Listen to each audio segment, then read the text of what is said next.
참 예수님, 오늘은 7월 10일 연중제 14주간 월요일입니다. 야곱의 꿈, 여인의 믿음이라는 제목으로 강론하겠습니다. 아버지 이삭과 형 에사우를 속여서 장자권과 축복을 거로챈 야곱은 어머니 레베카의 은밀한 권유에 따라 외삼촌이 살던 하란을 향해 도주하였습니다. 집념도 있었지만 겁도 많았던 이런 야곱에게 하느님께서 꿈에 나타나 축복해 주셨습니다. 땅과 후손 그리고 무제한 현존의 축복이었습니다. 아브라함에게 내리셨던 축복을 손자대에게서 이루기 위한 하느님의 대책이었습니다. 이 대책을 꿈에서 수신하던 야곱의 혼에는 땅에서 하늘에 닿은 사자의 징계를 하느님의 천사들이 오르내리는 이미지가 보였습니다. 하지만 이 꿈과 대책이 현실로 나타나기까지에는 이루 말할 수 없이 고생스러운 야곱의 험난한 여정이 기다리고 있었습니다. 외삼촌 라반은 사기꾼처럼 돌변하여 조카를 20년 동안이나 모습처럼 부려먹었고, 그래서 사기 결혼까지 당한 야곱은 꼼짝없이 라반의 관연한 두 딸을 아내로 데리고 살아 했으며, 이종 사촌 지간으로 한 자매가 한 남편을 두고 벌이던 자식 낳기 경쟁과 질투 때문에 원치 않아서도 그녀들의 두 몸종과도 잠자리를 함께 해야 했는가 하면 그렇게 해서 아들 12과 딸 하나를 낳기는 했습니다. 하지만 정작 야곱의 마음을 두었던 첫사랑 라헬은 뒤늦게야 11번째로 아들을 낳아주었으므로 이 아들 요셉을 마치 첫 아들처럼 사랑해주다 보니 나머지 아들들의 지독한 질투까지 감내해야 했습니다. 야곱의 집념 덕분에 받을 수 있었던 하나님의 축복을 대가로 치루어야 했던 희생이었는데 이 모두가 다 야곱의 꿈이 현실화되기 위한 하나님의 섭리였습니다. 창세기 중반 줄거리 대부분이 이 섭리를 지루하게 실현해 나가는 대목으로 채워지고 있습니다. 그런데도 이 시답지 않고 하찮아 보이는 이 야곱의 일생이 어엿하게 성수에 그것도 첫 번째 권에 들어와 있는 까닭은 무엇이겠습니까?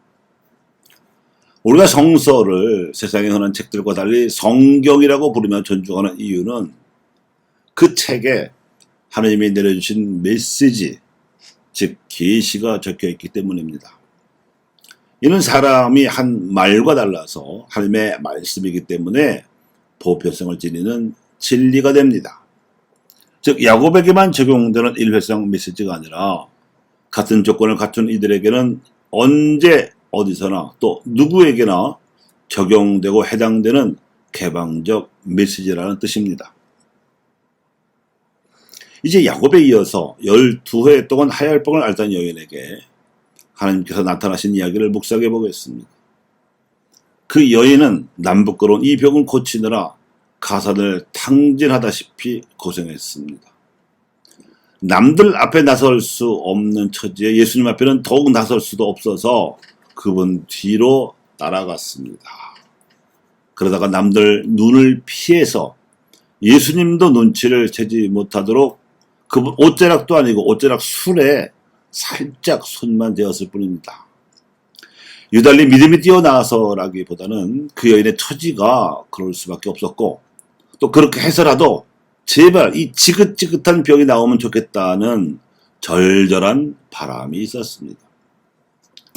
그런데 손을 대자마자 출혈이 멎었습니다. 그뿐만 아니었습니다. 당신의 몸에서 기운이 빠져나간 것을 감지하신 예수님께서 그 여인을 군중이 보는 가운데 당신 앞으로 불러내셨습니다. 공개 망신을 주시려고 그리 하신 것 같지는 않고 그 여인에게 치유를 확신시키시기 위해서였습니다. 딸아, 내 믿음이 너를 구원하였다. 평안히 가거라. 말씀의 보편성과 개방성에 따라서 야곱과 하엘병 여인에게 일어난 일은 이 말씀이 적힌 성서를 읽거나 듣는 모든 이에게 일어날 수 있는 개연성과 가능성으로 펼쳐집니다. 얕은 술수를 써서라도 하나님의 축복을 받아내고야 말겠다는 이해할 수 없는 끈질긴 야곱의 집념, 특히 그탓으로 하지 않아도 될 고생을 사소하지만 첫사랑을 차지하고야 말겠다는 또 다른 집념으로 20년을 한결같이 성실하게 고생을 성공으로 바꾸어내는 야곱의 믿음은 그 아들 요셉에게 고스란히 대물림되었습니다. 우리의 시시콜콜한 욕심조차도 하나님께서는 당신 축복의 이유와 기회로 삼으실 것임을 우리는 알게 됩니다. 또 12해 동안 남부끄러운 속사정을 세상 어느 누구도 속 시원하게 해결해 주지 못했건만 오직 낫겠다는 일념으로 예수님께 매달린 그 여인의 믿음이면 우리 중 어느 누구에게도 있을 법한 고민거리도 능히 해결할 수 있을 터입니다. 따라서 우리는 그 여인에게 예수님께서 하신 말씀, 구태여 숨어버리고 싶었을 그 여인을 공개적으로 불러내서라도 하신 그 말씀을 우리가 듣고 싶게 합니다. 용기를 내어라. 네 믿음이 너를 구원하였다. 어제 연중 제14주일에 우리는 어처구니 없이 절망적인 위기 상황에 빠져버린 우리 교회 현실을 뒤돌아보며 복음화 전략과 본당 활성화 방안, 더 나아가서는 신앙 쇄신의 절박성을 묵상해 본 바 있습니다. 우리도 야곱의 집념을 너그러이 이해해 주시고 축복하신 하느님을 바라보아야겠습니다. 복음화에 대한 집념, 본당 활성화에 대한 집념, 그리고 신앙 쇄신에 대한 믿음을 야곱처럼 또 그 여인처럼 가지면 좋겠습니다.